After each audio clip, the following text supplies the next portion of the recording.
The roots of Mexican democracy is a story of utter resilience, from the Porfiriato Revolution in 1876 to the era of the one-party rule, where for 77 years, the PRI, which is the Institutional Revolutionary Party, held power. It was often described as the perfect dictatorship. It held the pretense of democracy with no true competition. The democratic transition in 2000, the election of Vincent Fox, marked a historic turning point in Mexico, where for the first time in 7 decades, an opposition party held power and won its presidency.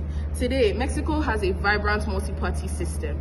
An independent electoral institution like the INE, through it, continues to face challenges regarding the transparency of the law, and that is where I come in. If I was elected president, my aim will not just to pass 1,000 laws, but to make a historic change in Mexico.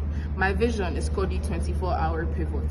The pivot is a strategy based on the idea that Mexico's problems aren't caused by the lack of laws, but the huge impunity gap. An impunity gap is a massive black hole between the number of crimes that are committed and the number of people held accountable for the crimes which are committed. Currently, 90% of the crimes in Mexico go unpunished. My goal will be to use the president's executive powers to sign 3 irreversible laws that force the system into transparency before the sun sets. My first objective will be a digital transparency law.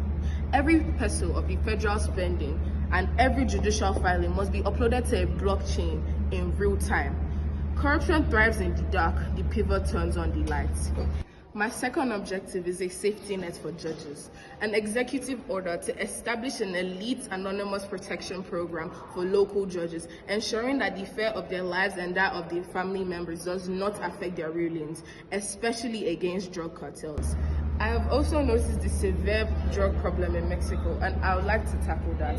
The pivot moves us away from the failed war on drugs format to a financial and recruitment method, targeting the business model, not just the men. Cartels are multinational corporations with private armies.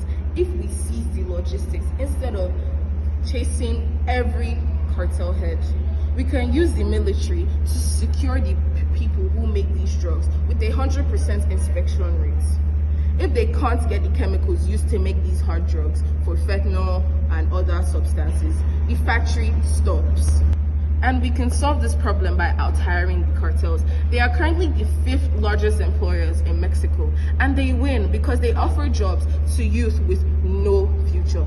And we can curb this by launching an initiative that guarantees technical apprenticeship or scholarship support or university stipends to every 16 to 22-year-old in the hot zones. It is cheaper to pay a student to learn than to pay a soldier to fight them 5 years later. And with all I have said, my name is Oluwakwensila Efunbaju, and this could be the future of Mexico. Thank you.